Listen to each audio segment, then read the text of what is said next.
votre extension. Donc, blague à part, je vais quand même commencer par une espèce de petite mise au point pour vous prévenir de ce à quoi je vais vous exposer. En fait, quand Anne m'a demandé de me charger de l'exposé sur Paul Feyerabend, qui est quand même, je dirais, un des classiques à qui on fait allusion quand on s'intéresse aux épistémologues relativement contemporains, quand elle m'a demandé de faire l'exposé, elle m'a demandé « Tu connais Feyerabend ?» Je dis « Bah oui. » « Tu l'as lu ?» « Oui. » J'ai oublié de lui dire que c'était il y a 30 ans. Donc j'ai quand même dû un tout petit peu me rafraîchir la mémoire en préparant cet exposé-ci.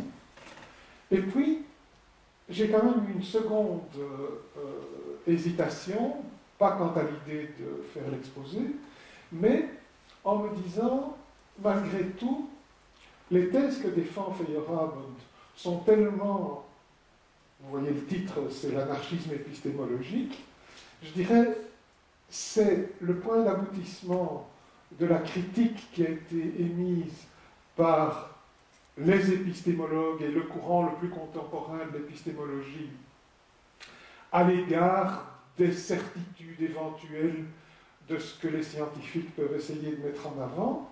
Il est tellement destructeur à ce sujet que je me suis dit que c'était probablement terriblement brutal à votre égard de conclure un cycle dont le titre est « Qu'est-ce que la science ?», sur un exposé qui parle de Feyerabend, et vous verrez qu'un tout petit peu plus loin dans mon exposé, donc globalement, pour vous dire ce à quoi vous devez vous attendre, j'ai décidé de faire un exposé fondamentalement en deux parties.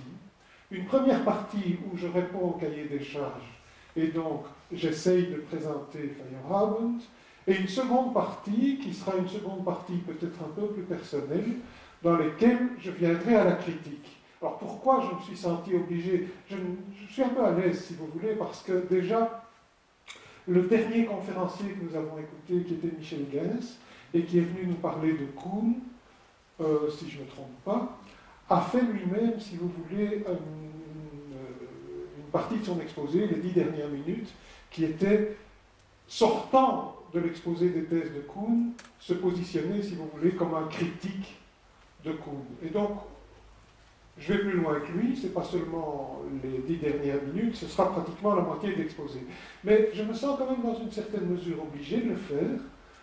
Je trouve que c'est plus correct à votre égard, dans la mesure où la conclusion que je pense qu'on peut brutalement tirer des thèses de Feyerabend par rapport à la question qui est « qu'est-ce que la science ?», la réponse de Feyerabend, elle est assez sommaire, c'est rien. Alors, c'est évidemment relativement intéressant de comprendre comment on peut arriver à cette conclusion, mais je trouvais quand même que ça n'allait pas de s'en tenir là, par rapport à tout un cycle qui est censé s'intéresser à cette question. Donc, je commencerai par vous parler de Feyerabend comme personnage. Ensuite, qu'est-ce qu'on entend dans ce qu'il avance comme thèse et quand on parle de son anarchisme épistémologique? Donc, l'anarchisme épistémologique auquel je faisais allusion dans le titre, c'est pas de ma part ni un compliment ni une injure, c'est lui-même qui s'en revendiquait. Donc, si vous voulez, c'est le titre que lui-même donne aux thèses qu'il développe à propos de la science. Alors, j'en viens, si vous voulez, à la partie plus critique, dans laquelle je commencerai par critiquer ces thèses, et puis je reviendrai sur un peu le fil rouge qui était derrière les positions qu'on a vu évoluer en partant de Popper, puis Kuhn. En fait, il y a un épisode qui manque, mais ce n'est pas tragique par rapport à ce dont on va parler, qui est la Catoche, et puis pour en venir à Feyerabend. Avec l'idée qu'effectivement, le fil rouge, si vous voulez, qui est derrière les thèses défendues par la plupart de ces épistémologues, c'est une forme de dénégation du réel. Alors, je pense que ça, on peut comprendre comment on en est arrivé là au plan méthodologique. Philosophiquement, moi j'ai beaucoup de mal avec cette thèse-là, et je pense que vous le sentirez assez vite. Et enfin, je vais terminer, si vous voulez, en essayant de donner une réponse relativement pragmatique à la question qu'est-ce que c'est la science? Comment peut-on la définir aujourd'hui? Alors, Feyerabend, je peux peut-être rapidement remonter sur la première photo qui était, je trouve déjà relativement amusante. Ça, c'est la photo qui se trouve sur son bouquin qui donne un peu une idée du personnage, où effectivement son côté provocateur apparaît rien que dans la pose qu'il a choisie pour cette photo. Il est né en 1924, il est mort en 1994. Il a eu une vie relativement agitée, il est physicien, et en même temps homme de théâtre. Et donc, comme homme de théâtre, c'était quand même pas n'importe qui. Par exemple, dans les années 50, Bertolt Brecht avait vraiment fait des pieds et des mains pour que Feyerabend devienne son metteur en scène et son assistant. Alors il a refusé, et il a à peu près à ce moment-là émigré vers les États-Unis, et puis dans les derniers écrits de sa vie, il explique que c'est la plus grande erreur qu'il ait commise dans son existence, celle qui consistait effectivement à avoir refusé la proposition de Bertolt Brecht. Alors en même temps, donc si vous voulez, après ça, il s'est spécialisé en histoire des sciences et en philosophie des sciences, et il a terminé sa carrière comme prof à Berkeley. C'est en effet un des noms, si vous voulez, qu'on retient souvent quand on fait le panorama de l'épistémologie au XXe siècle, donc en commençant avec Popper et en arrivant jusqu'à lui. Alors, son rapport à Popper est un rapport tout à fait aussi singulier. Il a commencé à s'intéresser à l'épistémologie et à la philosophie des sciences en se positionnant vraiment comme un disciple de Popper. Donc, il a tout à fait travaillé dans la foulée de Popper, et puis à un moment donné, pour des raisons que je ne connais pas, il a commencé à le critiquer, et il a plutôt poursuivi un dialogue avec Lakatos, qui était lui-même un élève de Popper, et qui avait sérieusement critiqué les thèses défendues par Popper. Alors, toute la fin de sa vie, les 10 dernières années, donc entre 80 et 94 à peu près, elle se passe en dialogue avec Lakatos. Et donc, en particulier, donc de ce point de vue-là, la demande qu'Anne m'avait faite est relativement, je trouve, gentille en termes de travail à fournir, parce que si en effet j'avais dû me taper Kuhn ou Popper, ils sont l'un et l'autre auteurs d'une production très très considérable, et donc il y a beaucoup de livres à connaître dans lesquels il faut entrer pour spécifier la pensée de Popper ou de Kuhn.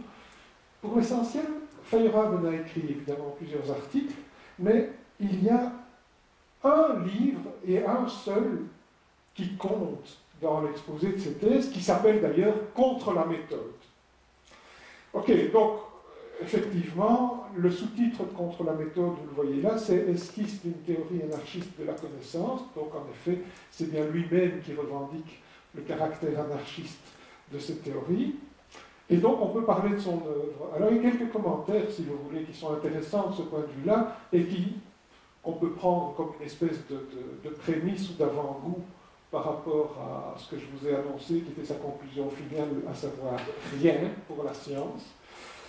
Son œuvre, Jean-Marc Lévy-Leblond écrit, dans les deux articles auxquels je fais allusion ici, sont des articles qui ont été publiés juste après sa mort, en 1994. Jean-Marc Lévy-Leblond écrit « Le mot l'aurait sans doute fait ricaner ». Isabelle Stengers écrit « La pensée de Feyerabend n'existe pas ». Et donc, il se positionne effectivement essentiellement en critique. Alors, notamment dans l'article que Isabelle Stengers lui a consacré en 1994, on trouve l'idée que, qu'est-ce que ça veut dire, sa pensée n'existe pas? Il a évidemment il a écrit une série d'articles, il a écrit le bouquin qui est contre la méthode, mais si on prend par exemple la succession de ces articles, ne vous étonnez pas de trouver des positions qui apparaissent comme relativement contradictoires entre ce qu'il écrit en 1978 ou ce qu'il écrit en 1985. Pas de problème. Si vous voulez, de son côté, de son point de vue, l'idée est qu'effectivement, c'est pas grave si tout ce que j'écris ne s'inscrit pas dans une démarche qui vise à la cohérence ou qui vise à la fondation d'une théorie complète. Donc essentiellement, je dirais, l'intérêt des écrits de Feyerabend, c'est un intérêt qui se porte vers la critique. Et donc son tranchant critique est en effet extrêmement acéré, et je trouve qu'il y a pas mal de choses intéressantes dans ce qu'il a pu raconter. Alors par exemple, dans Contre la méthode, j'y viens donc maintenant, il passe beaucoup de temps à rediscuter l'histoire de Galilée. Et je trouve très clair, si vous voulez, très représentatif de l'ensemble des positions, ce qui apparaît comme une de ses conclusions. Galilée l'emporte finalement sur ses adversaires, donc ses adversaires, les tenants du géocentrisme, ou ceux qui étaient un peu moins carrés, mais qui étaient les jésuites romains avec qui il a beaucoup discuté. Il l'emporte sur eux grâce à son style, à la subtilité de son art de persuasion, parce qu'il écrit en italien et non en latin, enfin parce qu'il attire ceux qui, par tempérament, sont opposés aux idées anciennes et aux principes d'enseignement qui y sont attachés. Alors, je trouve qu'on a déjà une belle illustration ici de la manière dont sa pensée se développe. Vous voyez, il y a beaucoup d'arguments là-dedans. Alors, incontestablement, par exemple, le fait que Galilée écrivait en italien, ben oui, c'est indéniable et c'est volontaire. Il explique lui-même dans une lettre qu'il a envoyée à la grande-duchesse de Toscane, il explique lui-même dans cette lettre qu'il tient à écrire en italien parce qu'il veut que ses écrits et il veut que sa pensée soit comprise par le plus grand nombre possible de lecteurs. Donc effectivement, l'idée qu'il se positionne en propagandiste dans une certaine mesure est une idée qui n'est pas une idée fausse et qu'on peut rattacher à Galilée. Son style, ben, c'est vrai effectivement que si vous prenez par exemple le livre qu'il a envoyé à son procès devant l'administration, le dialogue sur les deux systèmes du monde, c'est presque une pièce de théâtre. C'est un dialogue mis en scène avec trois personnages et qui est en effet tout à fait agréable à lire, même aujourd'hui. Si vous faites la comparaison, par exemple, vous prenez les Principia de Newton, il faut s'accrocher pour lire les Principia de Newton. Il faut vraiment vouloir aller voir ce qu'il y a dedans, ce qu'il a voulu dire. Pour lire Galilée, il ne faut pas s'accrocher. Je veux dire, on le lit presque comme, j'allais dire comme on lit un roman, c'est pas tout à fait faux. On a besoin d'un peu plus de concentration, mais en effet, cette idée y est présente. Et donc, dernier argument, parce qu'il a trouvé l'appui de tous ceux qui sont partisans des idées nouvelles. Ok, donc tout ça est probablement vrai. Mais je dirais ce qui, moi, me frappe dans cet énoncé, c'est qu'évidemment, vous n'y trouvez pas la moindre trace d'une allusion au système solaire. Donc l'idée qu'éventuellement les idées de Galilée à propos du système solaire étaient, comment faut-il dire, on va revenir là-dessus, mais plus proche de la réalité, porteuse d'une certaine vérité par rapport au système solaire, ça n'est pas du tout présent dans ce que dit Feyerabend. Et donc cette idée-là, on pourra en effet la retrouver un peu plus loin. Alors je ne sais pas si ceci est vraiment lisible. En fait, j'aurais peut-être dû vous dire en commençant que pour ceux qui ont assisté à tout le cycle, vous avez déjà, dans une certaine mesure, fait du Feyerabend sans le savoir, avec le tout premier exposé, qui était l'exposé de Marc Parmentier, qui est venu nous parler de la méthode expérimentale. Je dis, il fait du Feyerabend sans le savoir, comme M. Jourdain faisait de la prose. En fait, l'exposé de M. Parmentier était un exposé tout à fait inspiré par Feyerabend, dans les expressions qu'il a utilisées, d'une part, et d'autre part dans les thèses qu'il a défendues. Donc par exemple, ceci, si vous voulez, est donc ça c'est vraiment un scan que j'ai fait dans le bouquin de Feyerabend, et le problème qu'il discute, c'est un problème qui est relativement bien connu par rapport à l'histoire de Galilée. L'argument, il y a un argument qui a été un argument beaucoup discuté et qu'il fallait arriver à interpréter d'une manière ou d'une autre en faveur d'un système géocentrique ou en faveur d'un système héliocentrique, c'était l'idée que si vous lâchez un objet du sommet d'une tour, il tombe, bon, chacun sait qu'il tombe tout droit, ou à peu près tout droit. On peut éventuellement discuter un tout petit peu là-dessus, mais il tombe tout droit. Alors, c'est vrai qu'aujourd'hui, on retient cette idée comme une idée à l'appui du système héliocentrique, à cause de l'interprétation qu'on peut en faire dans un contexte de dynamique beaucoup plus contemporain.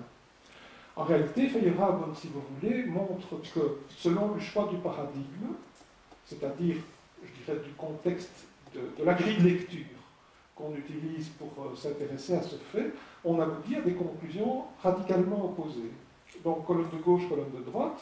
Dans la colonne de gauche, paradigme 1, mouvement d'objets compacts dans un environnement stable et de grande étendue, chevreuil observé par le chasseur. C'est donc, si vous voulez, le contexte qui se veut comme le contexte plutôt géocentrique. Alors, tout mouvement doit être repéré dans ce contexte-là. On se sent a priori capable de repérer n'importe quel mouvement. Et donc, la chute d'une pierre qui va tout droit est une preuve à l'appui du caractère immobile de la Terre.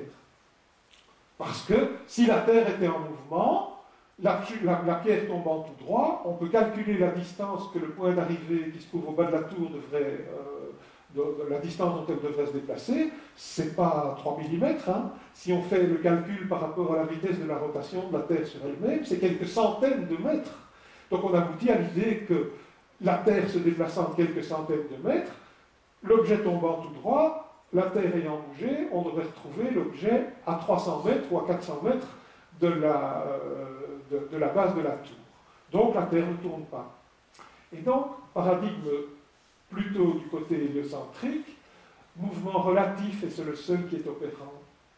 Et donc, c'est l'interprétation nouvelle et l'interprétation naturelle. Et dans ce contexte-là, la chute d'une pierre prouve l'absence de mouvement relatif entre le point de départ et la Terre, et le mouvement de la Terre prédit l'absence de mouvement relatif entre ce point de départ et la pierre. Donc, on s'en tient, si vous voulez, à ces deux idées-là, en disant simplement la différence. Donc, ceci est, je pense, un exemple tout à fait intéressant, parce qu'il sert, si vous voulez, dans le chef de Feyerabend, à déconstruire la notion de fait. En disant, le fait, c'est la pierre qui tombe tout droit. Ok, et qu'est-ce que ça vous apprend? Ah, nous dit Feyerabend, on conclut dans un sens ou dans l'autre, selon que la grille de lecture qu'on ait de ce fait soit celle où tout mouvement est observable, donc y compris le mouvement absolu, hein, pas seulement le mouvement relatif, ou au contraire, seulement le mouvement relatif est observable. Alors, Feyerabend, si vous voulez, complète sa critique en ajoutant l'idée que, dans un contexte plus moderne, les deux positions sont fausses, ce qui en effet est correct. Si vous voulez, tout mouvement est opérant. Ça, c'est certainement pas juste dans le contexte de la dynamique plus contemporaine, je dirais certainement après Newton, mais l'idée que seul le mouvement relatif est opérant, c'est aussi une idée qui n'a pas été confirmée comme telle par les progrès qui ont suivi en dynamique, dans lesquels on explique qu'on peut en effet changer de référentiel à condition de passer que le changement soit un changement tel que le rapport entre les deux référentiels soit un mouvement rectiligne et uniforme. Mais si vous avez par exemple un mouvement recourbé, les mouvements ne sont pas les mêmes et les effets sont observables. Donc, Feyerabend retient l'idée que finalement, les deux positions sont fausses, et donc, à partir du moment où les deux positions étaient fausses, il n'y a pas de réelle raison qui pousse à choisir plutôt la colonne de gauche ou plutôt la colonne de droite. D'où l'idée qu'effectivement, si Galilée a gagné, c'est parce qu'il l'a dit en italien. Alors, du point de vue de la méthodologie, je vous ai dit qu'il a commencé, si vous voulez, par se positionner comme un disciple de Popper, et en fait, assez vite, il a basculé dans la position à peu près inverse, qui était il s'est positionné en critique assez féroce de Popper. Et donc, en anglais, la conclusion qui apparaît comme le titre d'un des chapitres de son bouquin, c'est « Anything goes ». C'est-à-dire « tout est bon ». Alors, de nouveau, tout est bon, si vous voulez, ça paraît que... Donc ça, on est évidemment en plein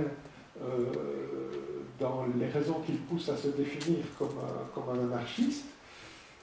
En fait, le bouquin, donc contre la méthode, donc tout est bon, ou le titre même du livre qui est contre la méthode, dessine un bouquin qui est en lui-même un cri de révolte contre donc c'est lui qui écrit ça, hein, contre les carcans méthodologiques dans lesquels les épistémologies modernes, animées pourtant des meilleures intentions, pourraient enfermer la création scientifique sous l'effet de ce que l'auteur appréhende comme leur dogmatisme latent. Et donc il pense vraiment, si vous voulez, qu'a priori, n'importe quelle idée peut être une idée intéressante pour le développement scientifique, et que, en particulier, si vous voulez, quand il écrit ça, celui qu'il vise de la manière la plus directe, c'est Popper avec son critère de réfutabilité. Donc, il dit, si vous voulez, que de son point de vue, imposer à la science de s'exposer à la réfutation, c'est une manière de bloquer le développement de la science en elle-même. Ok, donc, je reviendrai en fait en essayant de vous faire comprendre petit à petit ce qu'il y a derrière cette idée, mais il affirme dès le début, si vous voulez, que, en tout cas au niveau de la méthodologie, il n'y a pas la moindre raison de s'imposer aucune contrainte que ce soit. Alors, il parle aussi, donc ça rejoint ce que je vous disais tout à l'heure par rapport à sa discussion, sa rediscussion de Galilée, il parle de l'absence d'évidence.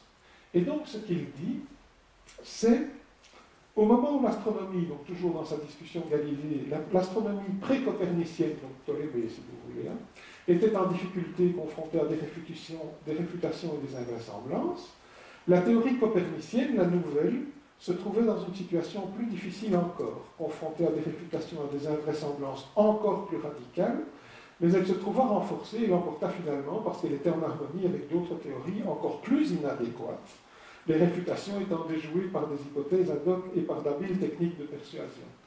Alors, ok. Donc ça, de nouveau, c'est ce que Feyerabend veut décrire à ce sujet. Alors, en réalité, il est évident que, donc ça, Isabelle Stengers, d'ailleurs, dans beaucoup de livres, écrit la même chose, si on avait appliqué un critère de réfutation à Copernic, il aurait pu mettre sa théorie à la poubelle, probablement. Donc avec l'idée qu'à partir du moment où donc une théorie ne se prouve pas, mais elle se réfute, et l'idée étant effectivement qu'à partir du moment où elle est réfutée, on l'abandonne, ben, je veux dire, de nouveau, avec un regard rétrospectif, on peut bien entendu comprendre, donc en s'appuyant par exemple sur Kepler, qui a montré, qui a calculé astronomiquement que les planètes décrivaient des orbites elliptiques autour du Soleil, Copernic, lui, dessine des cercles, et il les complique un tout petit peu, il revient un peu à la méthode antérieure avec les épicycloïdes pour corriger certains des défauts de ses prédictions, mais en effet, en s'appuyant sur un cercle, on arrive évidemment à des écarts assez mesurables à l'époque, par rapport à la trajectoire des planètes qui a été montrée après comme étant elliptique. 1. 2. Deuxième type d'objection encore plus radicale, c'est tout ce qui concerne la dynamique, où je vous dis, je reprends l'argument que je viens d'évoquer à propos de la chute de l'objet par rapport à la tour.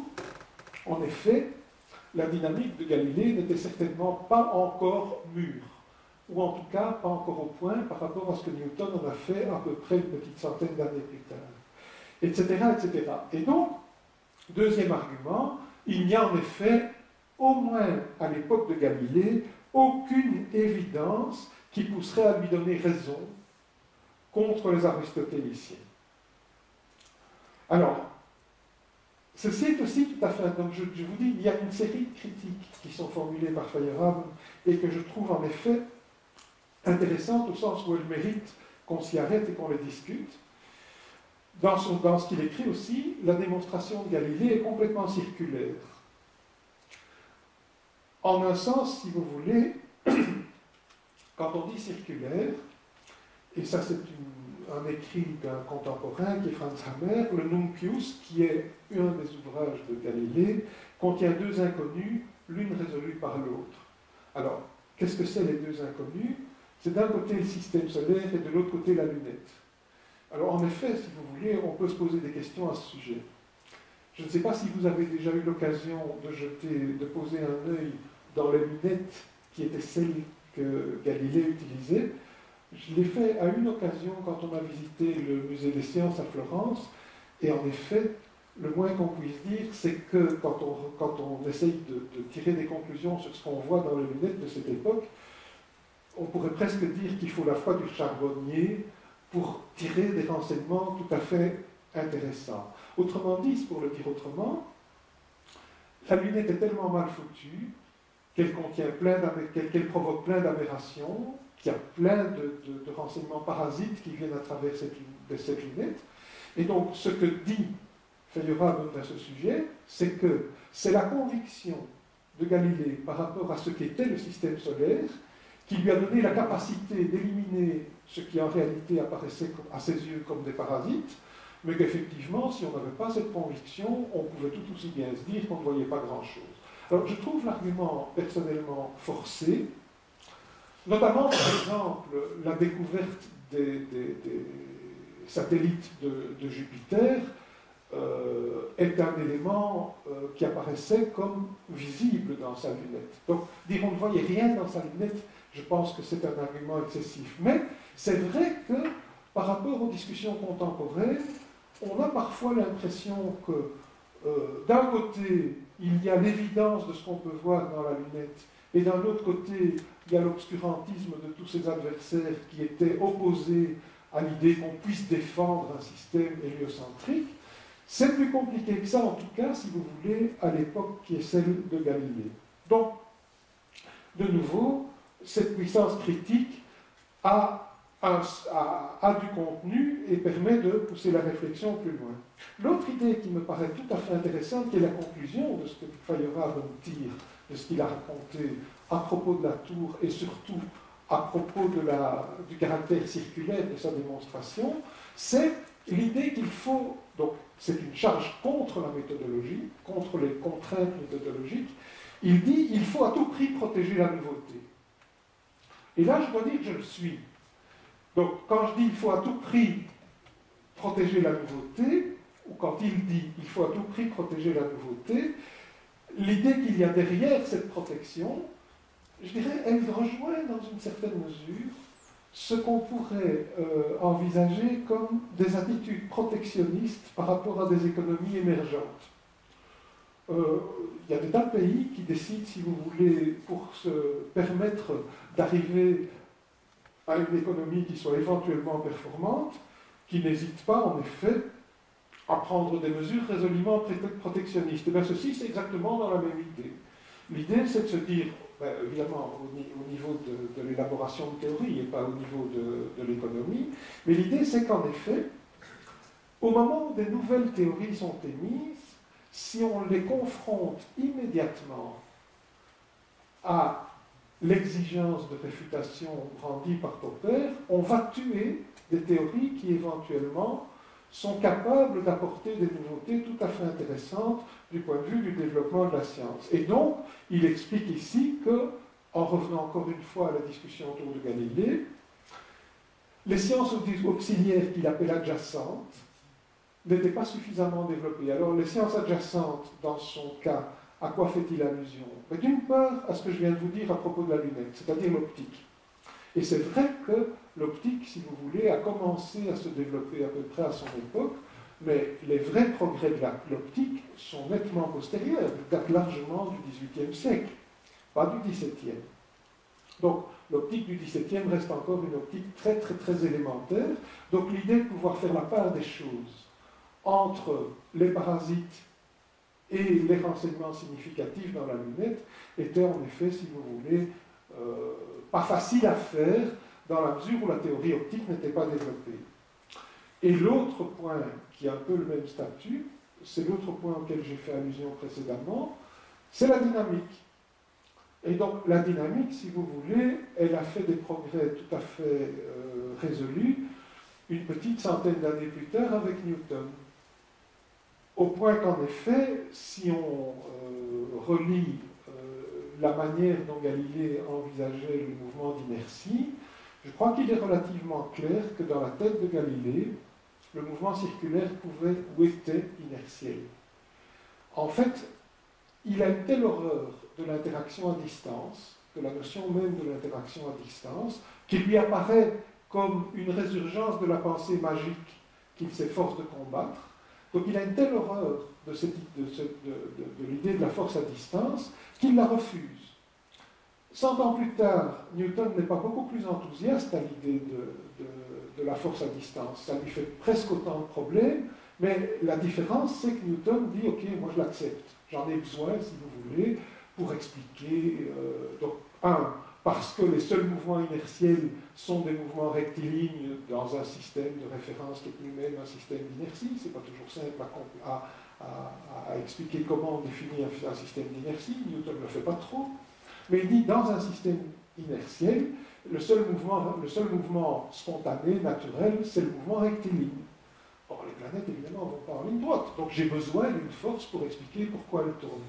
Galilée, lui, au contraire, se dit les seules interactions sont des interactions probablement de type mécanique, de type collision. Et donc, évidemment, les planètes, dans leur mouvement autour du Soleil, ne sont pas affectées par des collisions. Et donc, il se dit c'est un mouvement inertiel.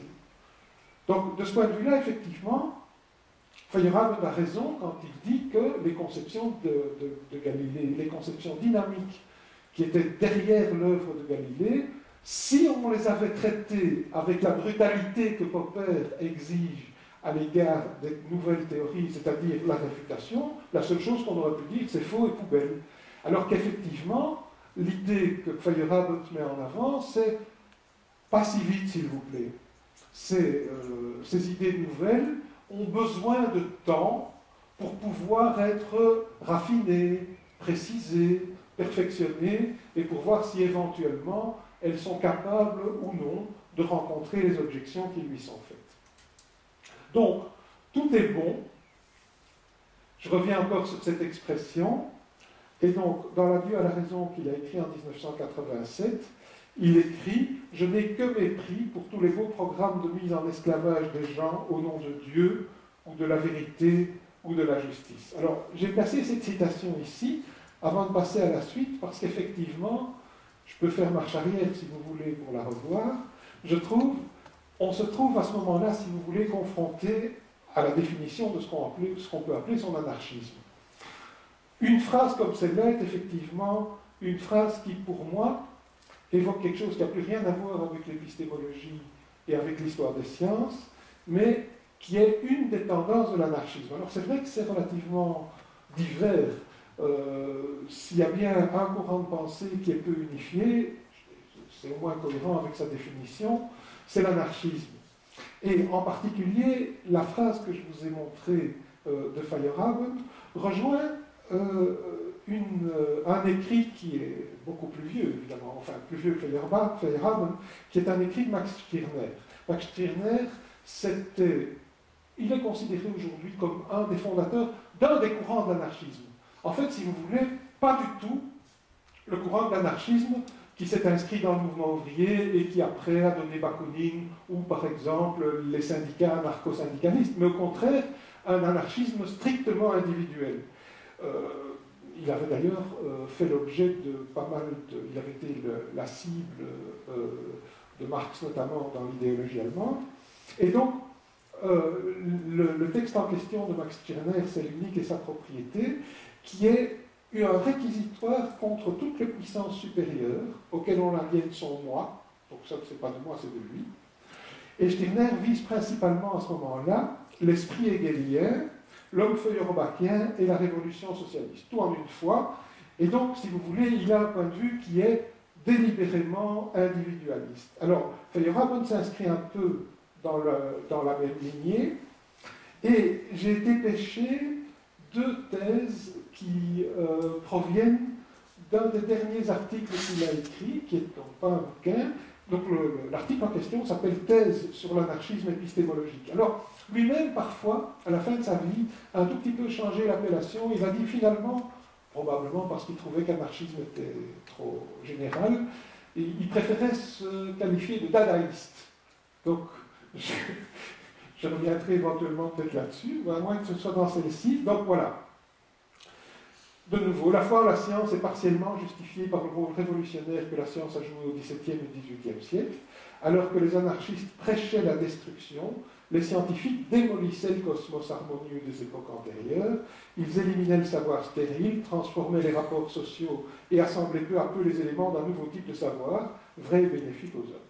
Aujourd'hui, cette acception naïve et enfantine de la science est menacée par deux développements, à savoir la transformation de la science d'une recherche philosophique en une entreprise commerciale et par certaines découvertes concernant le statut des faits scientifiques et des théories.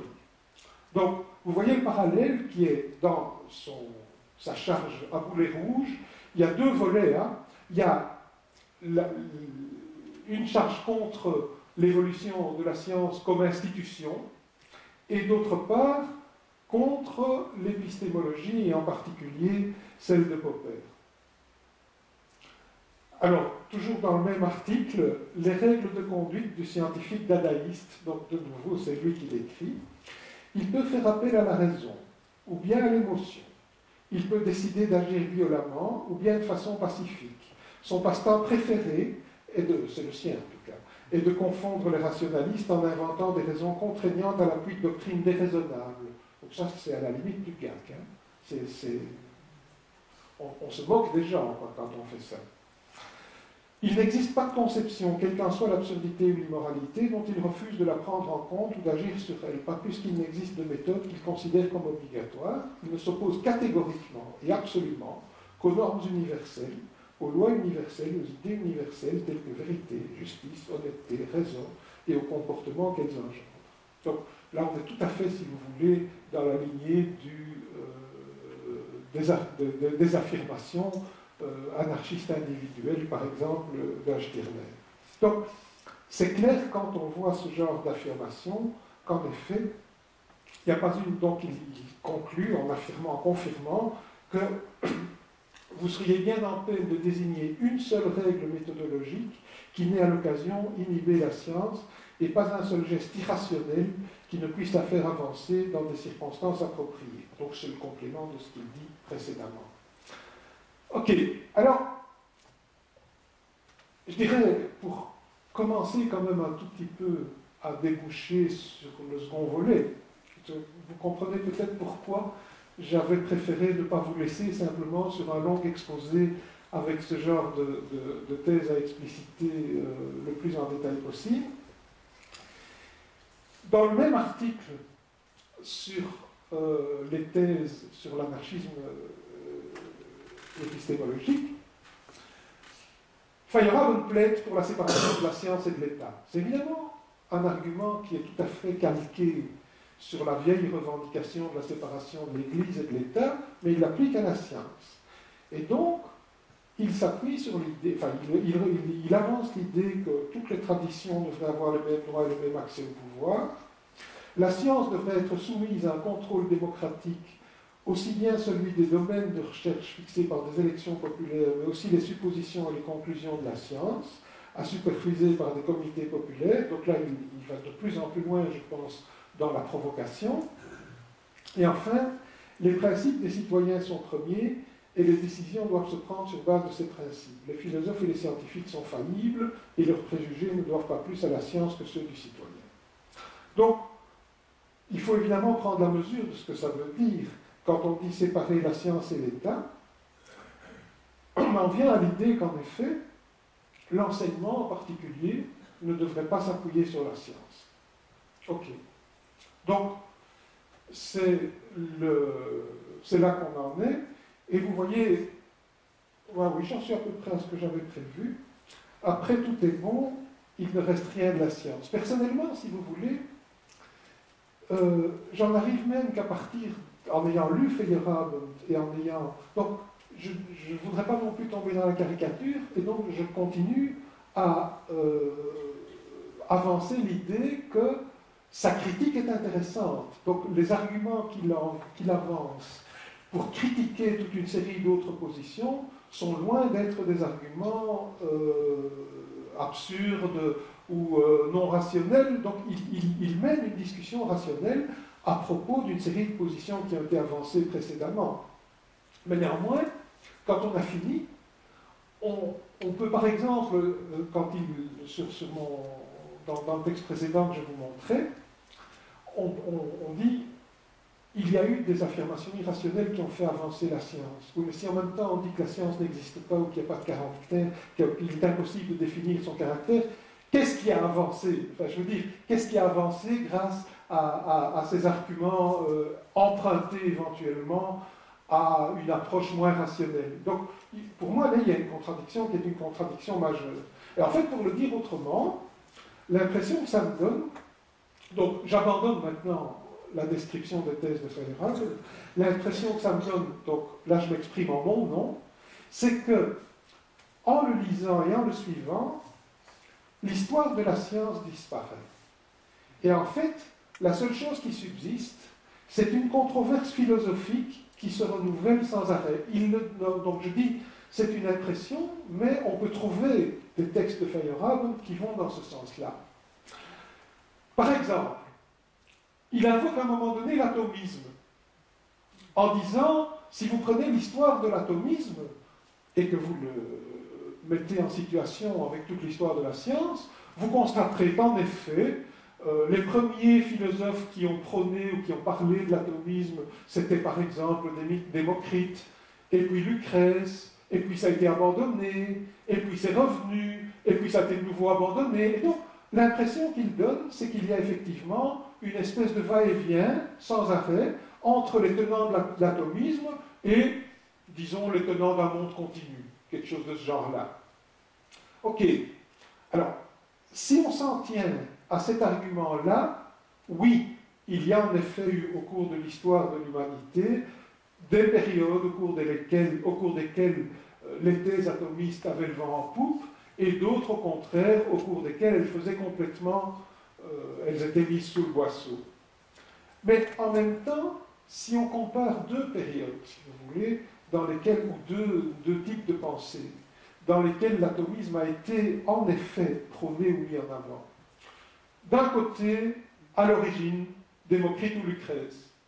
Et puis de l'autre côté, vous prenez par exemple, XXe siècle, Jean Perrin. Pourquoi je cite Jean Perrin? Parce que Jean Perrin est le scientifique dont l'intervention a probablement été décisive pour l'acceptation de la réalité des atomes. En fait, à la fin du XIXe, il y avait une discussion assez âpre et une division dans le monde scientifique très forte entre les chimistes, qui étaient profondément convaincus de l'existence des atomes et qui utilisaient le concept d'atome pour développer leur théorie et pour surtout développer leur pratique. La notion d'atome ou d'élément jouait en chimie un rôle majeur. Fin 19e, début 20e, il y a une bonne partie des physiciens qui continuent à dire que ça n'a aucun intérêt et qu'en réalité, c'est une fiction inventée par les chimistes. Mach, par exemple, est sur cette longueur d'onde-là, Kirchhoff n'est pas très éloigné. Enfin bon, donc il y a vraiment une coupure entre physiciens et chimistes. Ok.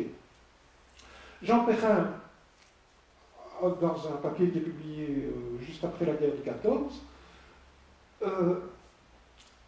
estime le nombre d'Avogadro, qui est donc un nombre qui est censé associer à une quantité de matière un nombre de constituants élémentaires qu'il appelle les atomes, 17 manières différentes de calculer ce nombre d'Avogadro, et il trouve une convergence extraordinaire avec ces 17 manières de le faire.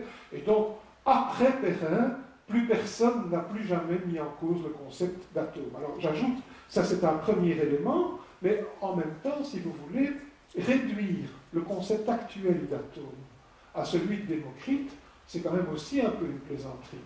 Pour Démocrite, les atomes sont des entités élémentaires et complètement insécables, il n'a aucune idée de ce que c'est, mais je dirais surtout insécables.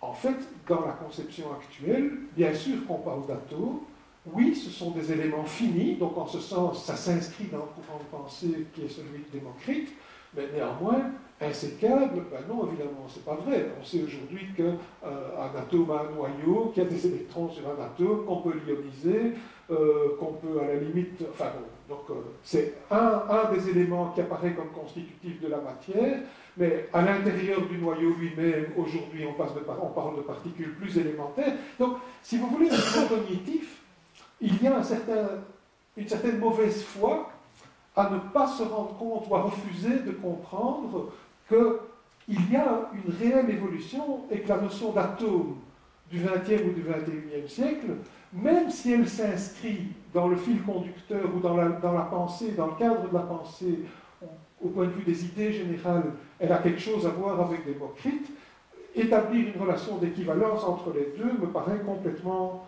abusif.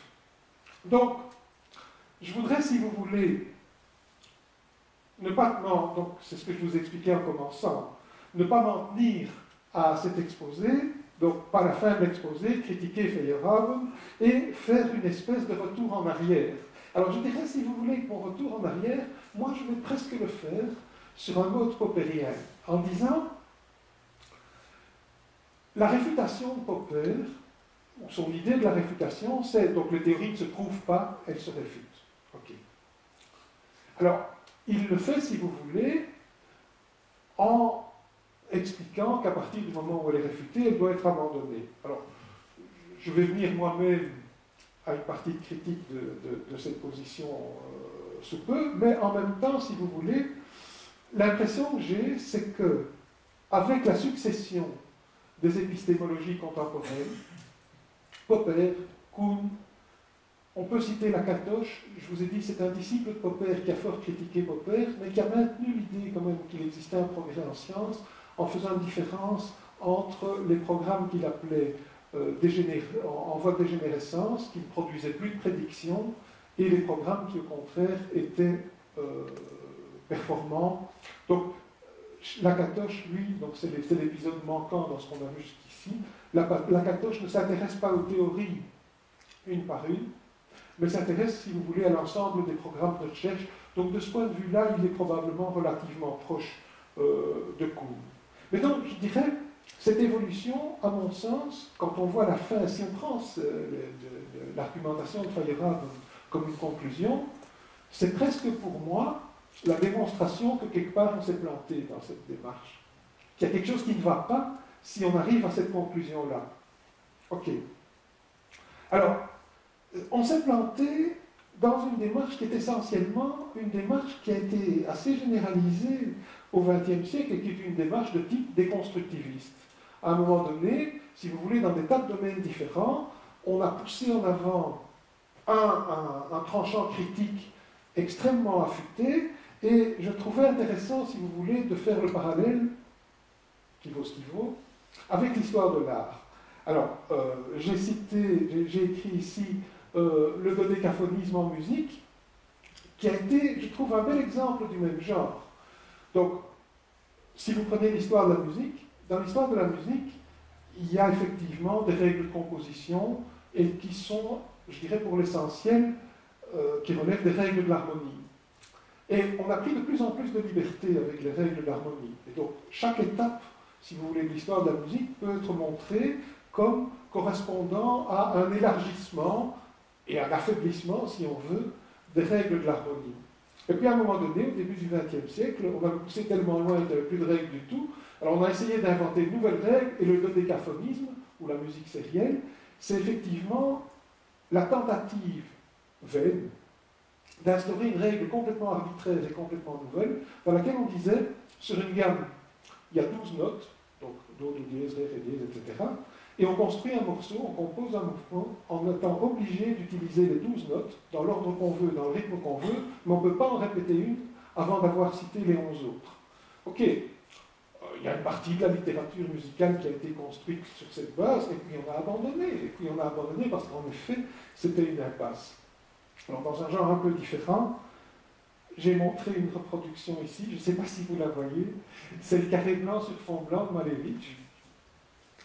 En fait, ça date de 1918, et c'est effectivement, c'est aussi, si vous voulez, en histoire, ça c'est pour la peinture bien entendu, c'est une démarche de type déconstructiviste, où on critique de plus en plus les règles qui précèdent, et à un moment donné, on débouche sur la production, ceci ça s'appelle une œuvre suprématiste, et c'est effectivement une œuvre dans laquelle, je ne sais pas si on voit de votre place, mais il y a donc le carré à l'intérieur qui est un peu de biais, et en fait la différence entre le carré central et le fond extérieur, elle est dans le blanc, la qualité de blanc qui a servi à dessiner. un blanc a été acheté à Florence et l'autre, je crois, à Vienne ou quelque chose comme ça, différent pour les blancs, et voici ce que donne le tableau. Je pense que une démarche comme celle-là est fondamentalement une démarche plus philosophique et verbale qu'une démarche de type esthétique ou plastique. Enfin, ou alors il y a quelque chose qui m'échappe. Enfin, on peut expliquer pourquoi on en vient à faire ça, mais si vous montrez une œuvre pareille à quelqu'un qui est habitué à regarder de la peinture, on ne voit pas très bien comment il va se situer par rapport à ça, autrement que par le discours qui l'accompagne. Ok.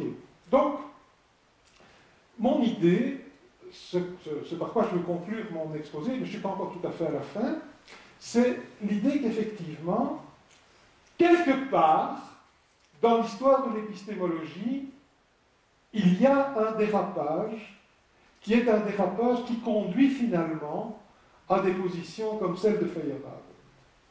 Et en réalité, le dérapage, si vous voulez, je vais essayer de le situer, et je vais commencer par reprendre une partie des critiques que dans l'exposé qu'elle nous a proposé, Laurence Boucquiot avait elle-même relevé à l'égard de Popper. En fait, je dirais fondamentalement, donc je ne suis pas sûr que Laurence Boucquiot aurait dit exactement la même chose, mais je suis profondément convaincu que Popper n'est pas un analyste de la pratique des sciences, c'est un moraliste. C'est quelqu'un qui propose une éthique pour les sciences. En fait, d'une part, il exige des producteurs de théorie qu'ils s'exposent à la réfutation. Donc quand on dit qu'ils s'exposent à la réfutation, ça veut dire que vous construisez une théorie et vous soulignez ses faiblesses. Donc dans la manière dont vous la présentez, ou dont vous la présentez à vos pairs, ce que Popper exige, ce n'est pas du tout qu'on souligne les arguments qui sont les arguments forts, il dit au contraire, ce que chaque scientifique honnête doit faire, c'est mettre bien en avant toutes les faiblesses qui existent dans sa construction théorique. Je dis, j'ai un certain nombre de collègues parmi les scientifiques, je crois que j'en connais pas un qui se comporte comme ça. Et pour cause, effectivement, parce qu'ils sont inscrits dans une pratique où ils sont à la recherche de reconnaissance, à la recherche de débouchés, à la recherche de crédit, et bien entendu, certains sont conscients des faiblesses qu'il y a éventuellement dans leur théorie, mais ils ne vont surtout pas les mettre en avant, ils ne vont pas les désigner au regard de ceux qui sont censés porter un jugement sur ce qu'ils font. Donc, je pense que les chercheurs ne sont pas des martyrs en puissance, et que cette idée de mettre en avant les faiblesses des théories, donc elle est explicite chez Popper, c'est une idée qui relève de l'éthique, mais qui n'a rien à voir avec la pratique des scientifiques. Alors, la deuxième critique qui me paraît effectivement beaucoup plus radicale et beaucoup plus décisive, c'est, donc de ce point de vue-là, je rejoins Feyerabend quand il dit que les contraintes méthodologiques sont dangereuses. Popper interdit les hypothèses ad hoc. Alors, qu'est-ce que c'est une hypothèse ad hoc?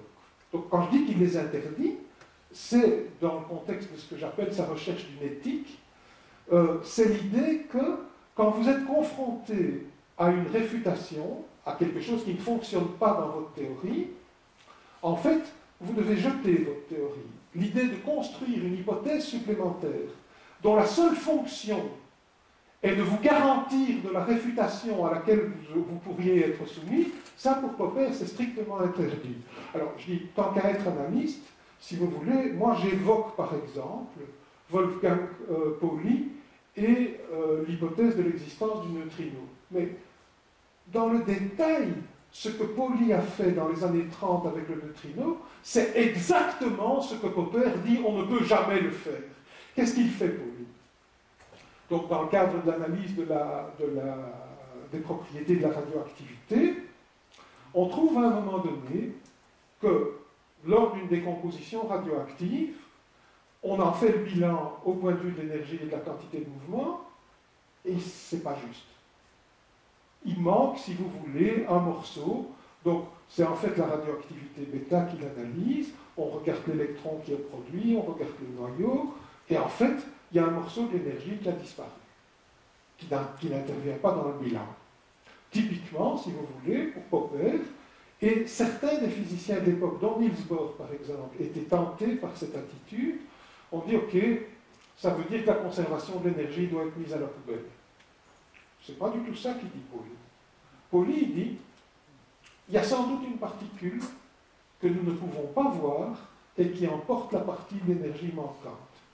Alors on lui dit mais on ne peut pas essayer de la regarder. Non, dit Pauli, parce qu'elle interagit tellement faiblement avec le restant de la matière qu'il est impossible de la trouver. Alors depuis, si vous voulez, et là on peut nuancer, depuis on s'est rendu compte qu'en fait oui, elle interagit très très peu, mais pas suffisamment peu pour qu'on ne puisse pas du tout l'observer. Et en fait elle a été observée mais, plusieurs décennies plus tard. Mais si on applique à la lettre les consignes de Popper, le type d'attitude défendue par Pauli à propos du neutrino, c'est l'interdiction radicale. Donc je dis effectivement, c'est une attitude de type éthique qui exige des scientifiques qui soient des martyrs, ce que je crois qu'ils ne sont pas. Et deux, l'interdiction d'hypothèses ad hoc me paraît contredite par l'histoire de la science. Je vous ai pris un exemple, mais je crois que j'aurais vraiment pu en trouver plusieurs autres, dans lesquels, à plusieurs moments, si vous voulez, des hypothèses qui étaient établies par rapport à un problème ou à une difficulté de la théorie se sont avérées après coup comme tout à fait fructueuses. La troisième critique, je ne l'ai pas mentionnée parce qu'elle me paraît moins importante, c'est certaines des réfutations sont discutables au plan expérimental parce qu'on arrive à un tel niveau de précision, de finesse dans les expériences contemporaines qu'en fait on ne peut plus rien réfuter. Ça, je vous le dis pour mémoire parce que pour moi ces deux arguments-ci paraissent suffisants et je n'ai pas envie d'invoquer le troisième sur lequel on pourrait effectivement discuter longtemps. Alors, en fait, j'en viens donc, si vous voulez, à une idée qui est une idée qui a été avancée, peut-être pas tout à fait explicitement par Popper, mais certainement par Kuhn et certainement par Feyerabend. Et ça, je veux dire, je l'ai écrit en rouge et j'ai écrit non 3 fois non. Je veux dire, par rapport à toutes les thèses qui sont défendues en épistémologie, celle-ci est celle pour laquelle je suis convaincu que nous ne trouverons jamais un praticien de ce qu'on peut appeler les sciences dures, et qui soit d'accord avec cette idée-là. Alors, peut-être que énoncer de cette manière-là, c'est pas tout à fait clair. En fait, Kuhn a expliqué, si vous voulez, que lorsqu'il y a un changement de paradigme, donc c'est l'exposé que Michel Gaines vous a fait il y a un mois, lorsqu'il y a un changement de paradigme, on change complètement la grille de lecture qu'on a des phénomènes. Ok. Je pense que cette idée est tout à fait intéressante. Mais Kuhn ajoute que entre la nouvelle version et l'ancienne version, il y a, dit-il, incompatibilité ou même incommensurabilité. Et je trouve ce point de vue-là, si vous voulez, montre un malentendu, mais grand comme une maison, entre philosophes et praticiens de la science. En fait, il y a évidemment, si on veut, incompatibilité de la base axiomatique entre deux théories différentes, mais pas du tout incompatibilité de l'interprétation des résultats. J'ai pris quelques exemples pour essayer de comprendre ce qu'on veut dire. Donc, quand Kuhn dit qu'après un changement de paradigme, on aboutit à une situation dans laquelle les théories différentes ne sont pas compatibles, ne sont pas comparables, eh bien, prenons par exemple l'émergence de la relativité générale. La relativité générale, c'est une théorie dans laquelle l'espace est un acteur de la théorie. Pour le dire autrement, si vous voulez, la théorie de la gravitation moderne, celle d'Einstein, c'est une théorie dans laquelle la présence des masses modifie la métrique de l'espace. Et c'est ce qui permet de comprendre éventuellement que l'espace est en expansion, ou d'admettre que l'espace est en expansion, et que, donc, si vous voulez, on a affaire à un espace qui n'est pas seulement euclidien, ou qui est seulement localement euclidien, mais dans lequel l'espace peut être courbé. Ça, c'est une idée tout à fait nouvelle. En fait, auparavant, si vous voulez, le cadre spatial est un cadre donné une fois pour toutes, dans lequel on ne chipote pas. C'est la vieille idée dans laquelle vous avez effectivement un espace de type euclidien, enfin avec 3 dimensions parfaitement bien définies. Et bien entendu, si vous prenez cela, si vous vous intéressez à cette question-là, est-ce que l'espace est déformable ou est-ce qu'il ne l'est pas? Ben, je veux dire, c'est comme quand on discute pour savoir si une femme est enceinte ou pas, elle ne peut pas l'être un peu, quoi. Enfin, je veux dire, donc, en effet, l'espace est déformable ou il ne l'est pas. On ne peut pas, si vous voulez, concilier ces deux affirmations. C'est vrai. Si on prend par exemple la définition de la masse, la définition de la masse, dans la tradition de Newton, c'est un invariant pour un corps donné. Ok, vous prenez la relativité, la masse est un paramètre qui dépend du référentiel dans lequel vous l'observez. Et donc, vous avez un effet de masse qui dépend du fait que la masse se balade devant vous. Donc, vraiment, la masse n'est pas la même selon qu'on la regarde dans un référentiel ou dans un autre. Encore une fois, bien entendu,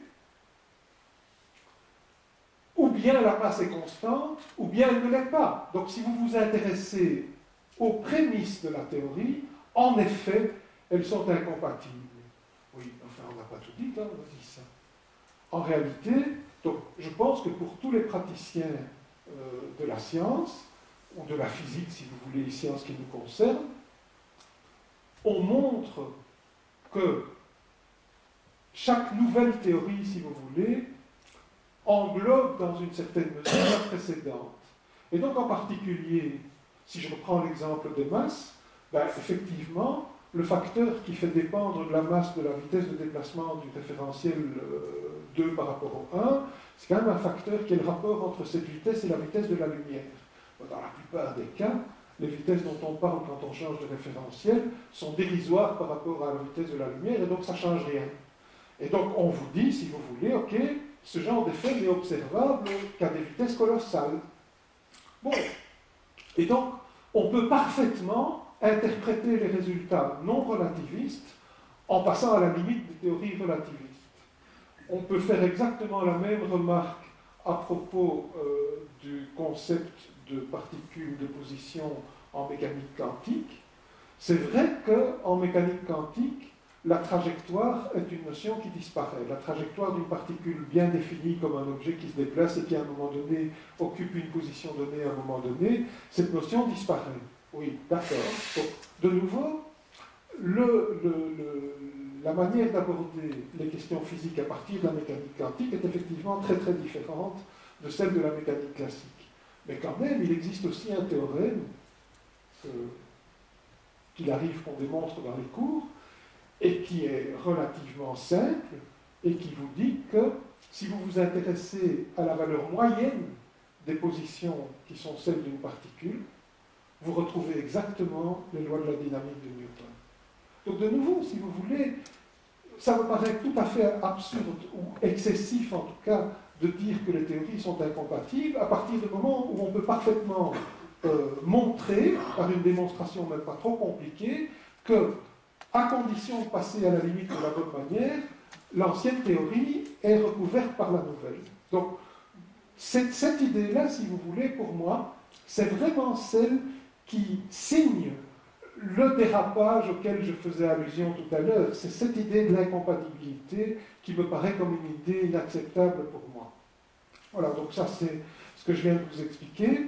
Alors, c'est vrai que par rapport à ça, il y a quand même encore 2 ou 3 choses que je voulais dire. Souvent, si vous voulez, les partisans du caractère incompatible des nouvelles théories avec les anciennes, incommensurables, etc., insistent sur l'idée que les anciennes théories sont porteuses de résultats autres que les résultats obtenus à partir des nouvelles. Je pense que ça n'est pas vrai, c'est-à-dire que je pense qu'on pourrait, en effet, le plus souvent retrouver la plupart de ces résultats, mais ce qui est vrai, c'est que dans le nouveau contexte, souvent ces résultats ont perdu une bonne partie de leur intérêt. Et donc, c'est vrai qu'on peut dire que dans une certaine mesure, ils sont oubliés. À partir du moment, donc je pense en particulier à certains des résultats qui avaient été obtenus en mécanique au XIXe siècle, à partir de théories mécaniques classiques mais extrêmement sophistiquées, et qu'aujourd'hui, pratiquement, on ne fait plus nulle part. Enfin, je veux dire, c'est plus dans ce sens-là que les choses se développent. Maintenant, dire qu'on ne pourrait pas les obtenir, ça je pense que ce n'est pas vrai. Je pense qu'en effet, les effets oubliés dont parle Feyerabend, je ne suis pas toujours sûr de comprendre exactement à quoi il fait allusion. Enfin, dernière remarque, je ne le prends pas dans l'ordre, relativise la déconstruction des faits. Ça, c'est, si vous voulez, ce qu'il a. C'est une théorie qui est aussi très présente en épistémologie, et de nouveau, je ne me positionne pas en faux par rapport, je ne m'inscris pas en faux par rapport à cette idée. L'idée, c'est bien des choses de ce qu'on appelle des faits sont souvent bardés de théorie à un point tel que si on enlève la théorie, le fait lui-même disparaît. L'exemple avec Galilée et la tour est un exemple de ce type-là, où le fait que l'objet tombe, selon que vous l'interprétiez avec une grille de lecture ou l'autre, conduit à des conditions radicalement opposées. Ok, et ça, c'est en effet une grille de lecture. Moi, j'aurais tendance à dire que malgré tout, l'idée que les faits sont bardés de théorie, c'est une idée avec laquelle on peut jouer, mais que je prends avec beaucoup de réserve. C'est clair que quand vous faites des observations électriques ou électromagnétiques, vous utilisez pour faire vos mesures des appareils qui n'existeraient pas si la théorie ne s'était pas développée. Donc, tous les appareils qu'on utilise en électricité et qui vous permettent de faire des mesures, dès les premiers galvanomètres qu'on a pu utiliser sont effectivement des appareils qui sont construits sur la base d'une compréhension des premières lois connues à l'époque de l'électromagnétisme. Et on peut continuer. Donc évidemment, on peut se dire, quand on observe un fait en électricité ou en électromagnétisme, dans une certaine mesure, il est confirmé par l'utilisation d'une théorie qu'il est censé lui-même justifier. Donc il faut être prudent avec ce genre de choses. Sur un exemple tout à fait élémentaire, si vous voulez, qui est très enseignement de première année, il arrive qu'on fasse vérifier la loi d'Ohm avec un multimètre. Ça, c'est évidemment un bel exemple de ce genre-là, parce que qu'est-ce que c'est un multimètre? En fait, un multimètre, donc, c'est les petits appareils qu'on vend aujourd'hui à 5 € et qui permettent de mesurer une différence de potentiel ou un courant. Ces multimètres, effectivement, sont de fait des ampères-mètres, c'est-à-dire qu'ils mesurent des courants, et quand vous lisez une différence de potentiel avec un multimètre, en fait, c'est parce qu'il est gradué en tenant compte de la loi d'Ohm. Et parfois, on demande à des étudiants de première année de vérifier la loi d'Ohm avec un multimètre. Alors évidemment, si on fait ça, on demande à des étudiants de vérifier avec un multimètre qui est gradué avec la loi d'Ohm, la loi précisément qui a permis de construire l'appareil. Donc évidemment, ça c'est complètement circulaire. Donc je dis en effet, le côté critique n'est pas dépourvu d'intérêt, mais néanmoins, si on réduit les faits, par exemple, en revenant à l'exemple de la tour, à l'idée que l'objet lâché de la tour tombe tout droit, ça, je crois que ce n'est pas abusif de dire c'est un fait. Et si vous construisez une théorie dans laquelle vous imaginez que l'objet tombe à 300 mètres, on peut vous dire, mais non, il ne tombe pas à 300 mètres, il tombe tout droit. Donc il y a quand même, si vous voulez, un côté limite à la déconstruction des faits, avec lequel il ne faut quand même pas trop chipoter. Ok. Alors, c'est vrai que, par rapport à l'incompatibilité, je continue à avancer, et je dis, on peut trouver des contre-exemples. Et je vais venir à ma conclusion par rapport à ces contre-exemples. C'est clair que si vous opposez Galilée et Aristote, c'est incompatible. Enfin, je pense, il n'y a pas de doute à ce sujet. Si vous prenez la manière dont Galilée pose des problèmes et la manière dont Aristote pose des problèmes, par exemple le principe d'inertie ou des choses de ce genre-là, c'est en effet, si vous voulez, deux visions qui sont incompatibles. Si vous prenez dans un genre un peu différent, dans un domaine tout à fait différent, Pasteur, d'un côté, le travail qu'il a fait, et d'un autre côté, l'idée de génération spontanée, qui était encore fort discutée à son époque, en effet, je pense que c'est incompatible. Donc on peut trouver une série de domaines dans lesquels, en effet, une théorie est incompatible par rapport à une théorie qui précède. Troisième exemple que j'ai relevé et qui vient d'un travail que Michel Bougard a fait sur les travaux des tout premiers chimistes du XVIIe siècle qui imaginaient des effets extraordinaires à distance sur des procédés de guérison, donc carrément magiques si vous voulez, pas très loin de la sorcellerie, dans laquelle, quand quelqu'un était blessé, donc une vraie blessure, je vous dirais, une blessure de guerre ou quelque chose comme ça, si on prenait un chiffon et qu'on trempait ça dans son sang, même si le chiffon était très loin, si on nettoyait le chiffon, la personne allait se retrouver guérie. Des choses de ce genre-là, quoi.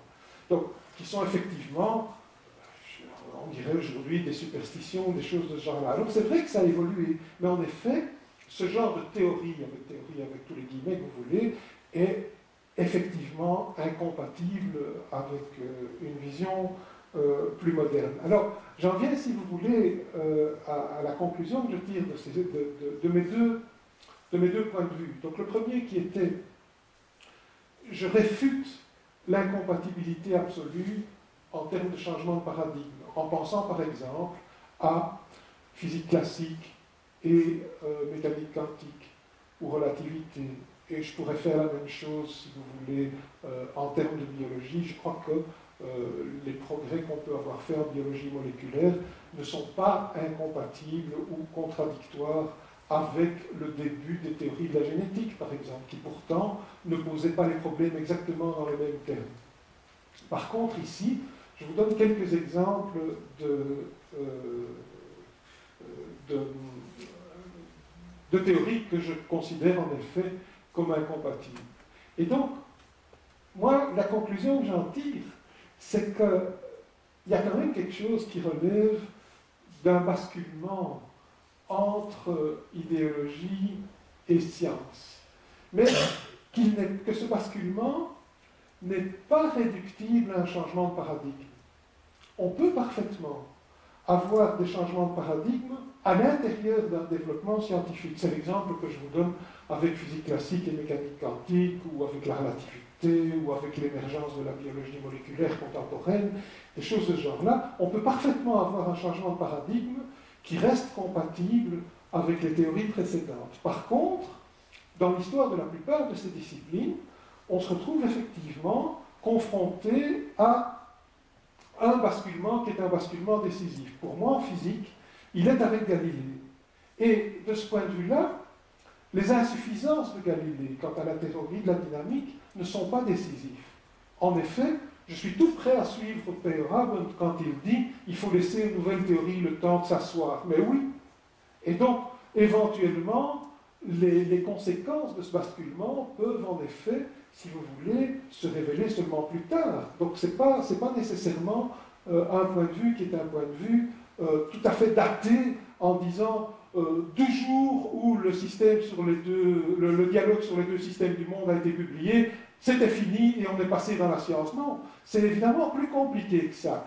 Mais les théories qui étaient développées à partir de là ont une descendance qui dessine effectivement un développement que j'aurais tendance, moi, à qualifier de profondément scientifique par opposition à ce qui précède.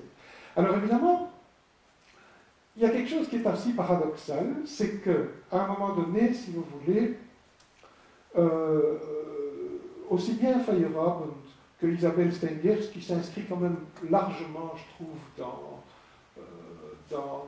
la foulée des théories de Feyerabend, regrette, donc ça je trouve qu'il faut oser, ça fait un peu, regrette la teneur des discussions épistémologiques du début du siècle. Alors, je pense que, non, je l'avais pris là. Donc en fait, si vous voulez, il regrette la teneur des discussions épistémologiques du début du siècle en évoquant des noms comme Mach, Duhem, donc Mach, Duhem, elle cite aussi Lénine qui était impliqué dans cette discussion. Mais ce sont effectivement, si vous voulez, j'ai envie de dire, il y a une espèce de culture du paradoxe dans ce regret exprimé par aussi bien Feyerabend ou repris par Isabelle Stengers, dans la mesure où précisément ce que faisaient ces discussions, c'était entrer dans le cœur des discussions disciplinaires.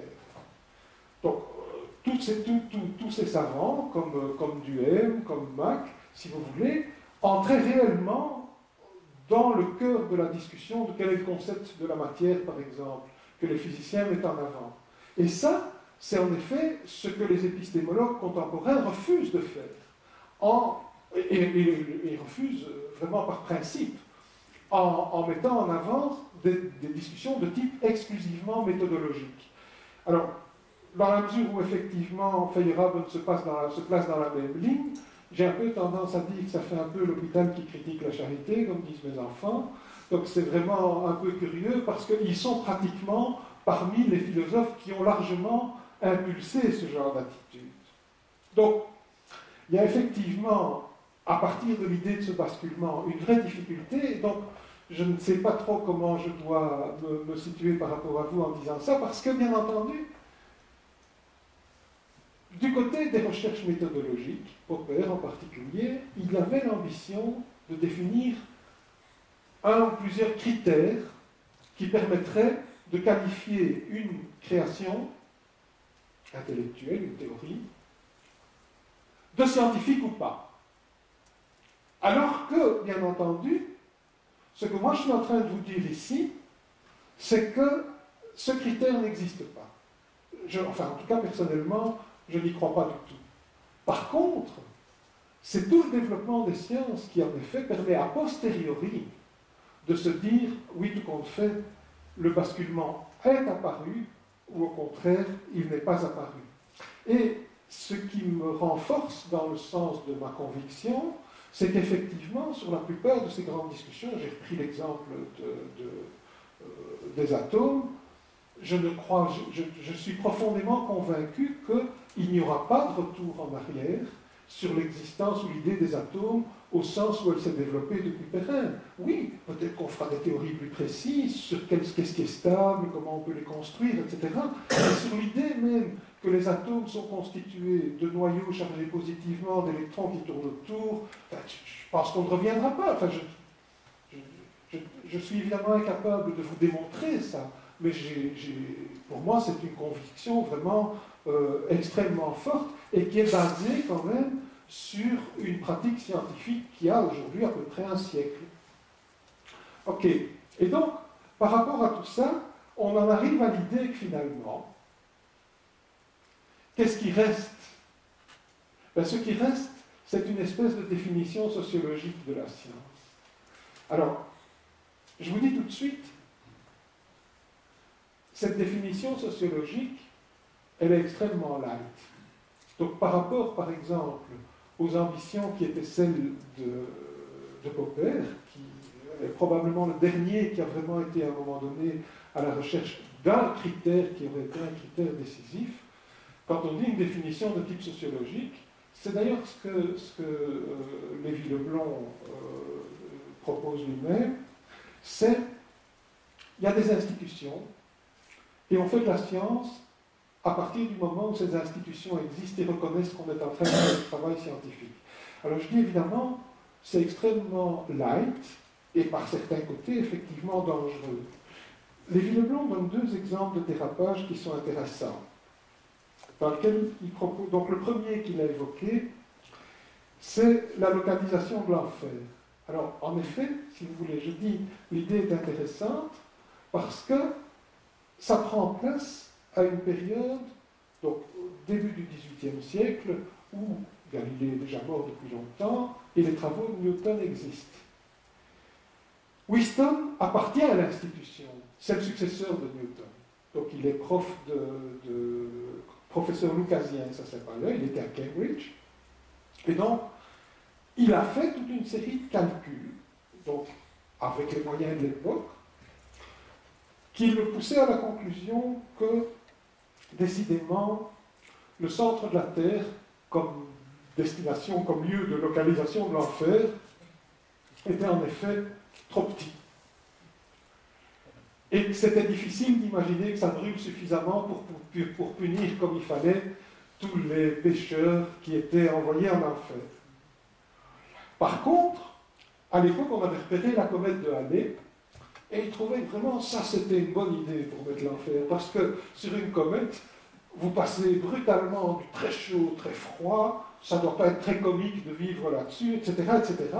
Et donc, il y a eu une tentative de localiser l'enfer sur la comète de Halley, et, à l'évidence, cette tentative était basée non pas du tout sur une vague idée, mais donc, par rapport à la Terre, sur des calculs de ce qu'on pouvait imaginer comme chaleur à l'intérieur, donc c'était les premiers calculs qu'on pouvait faire de ce genre-là, sur la place dont on avait besoin pour localiser tous les damnés, enfin, etc., etc.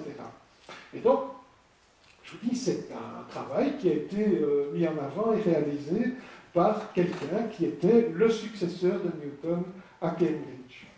Le deuxième exemple est un peu moins drôle, mais il est pas mal non plus. C'est la chimie des nœuds. À la fin du XIXe siècle, dans le prolongement des succès de l'hydrodynamique, en fait, il y a des physiciens dont le plus connu est Peter Guthrie Tate, ont tenté une théorie topologique de l'atome basée sur la topologie des nœuds. Et donc, de nouveau, c'est une théorie qui avait eu l'appui de Kelvin, donc qui était quand même un des grands noms de la physique de son époque, qui avait trouvé que c'était tout à fait intéressant. Donc l'idée était de classifier les nœuds, donc les nœuds, au sens où on fait le nœud des lacets de nos chaussures. Hein. Donc quand on dit nœud, c'est vraiment au sens habituel. Et donc l'idée était de classifier tous les nœuds et d'associer les divers éléments du tableau de Mendeleïev à ces nœuds. Alors évidemment, il ne reste rien de cette théorie aujourd'hui. Le commentaire de Lévy-Leblond, c'est que, évidemment, la caractérisation des atomes n'a rien gagné à cette théorie. Par contre, la théorie mathématique des nœuds, elle, a été développée à cette occasion. Donc, ça n'a pas été totalement inutile. Mais donc, deux exemples de dérapage, si vous voulez, qui ont été patronnés ou couverts par des institutions scientifiques tout à fait respectables. Alors, l'autre idée, si vous voulez, qui me paraît intéressante aussi à relever dans le cadre de ma critique des épistémologies, je suis quand même frappé par à quel point la physique est omniprésente dans tous ces travaux d'épistémologie. Et donc, par exemple, on pourrait effectivement essayer de comprendre qu'est-ce que c'est une science en s'intéressant à l'histoire de la biologie. Je ne dis pas que ça n'a pas du tout été fait, mais si vous prenez l'ensemble des productions épistémologiques, il n'y a pas photo. Hein. Vous avez 10 textes consacrés à la physique pour un consacré à n'importe quelle autre science. Alors, on peut se poser la question, si vous voulez, pourquoi et d'où ça vient. Alors, je suis quand même à peu près convaincu que c'est la proximité entre les maths et la physique qui est responsable de cette situation. Parce qu'en effet, si vous voulez, dans la mesure où la physique, en effet, est une science intimement liée à sa formulation mathématique, toutes les procédures de démonstration qui sont les démonstrations mathématiques sont dans une certaine mesure applicables à la physique. Pas complètement, évidemment, hein, parce qu'il y a quand même tout le volet expérimental. Mais une bonne partie du travail des physiciens, c'est en fait le travail des théoriciens, qui en réalité est un travail de mathématiciens. Donc, de ce point de vue-là, effectivement, il y a, à mon sens, une focalisation sur la physique qui, je pense, est incompatible avec ce qu'on... Enfin, je dis un peu intéressante, c'est pas ça, mais qui me semble incompatible avec l'idée actuelle de ce qu'est la science. Qui oserait dire que la biologie, c'est pas une science? Je veux dire, on discute sur le caractère scientifique de l'une ou l'autre discipline, bien entendu. Donc ça, c'est des discussions qui ont cours, mais pas sur la biologie. La biologie, effectivement, pour n'importe qui s'intéresse aux sciences, en effet, c'est bien entendu une discipline dont le caractère scientifique actuel est complètement indéniable. Et pourtant, quand on regarde les travaux des épistémologues, ou je ne sais pas comment il faut dire, ou épistémologistes, enfin, je veux dire, donc ils sont complètement focalisés, si vous voulez, sur l'histoire de la physique. Donc de ce point de vue-là, il y a, je pense, un élément qui permet de comprendre peut-être une partie du caractère unilatéral de certaines des conclusions des épistémologistes. Donc, je vous ai dit effectivement, ce rapport des maths à la physique, c'est aussi une idée qui est intéressante, et ça me permet, oui, je regarde ma montre, j'y suis presque, ça me permet en effet, si vous voulez, de revenir sur une idée qui est, Galilée a dit, le grand langage de la nature, c'est les maths, Poincaré a à peu près répété la même chose.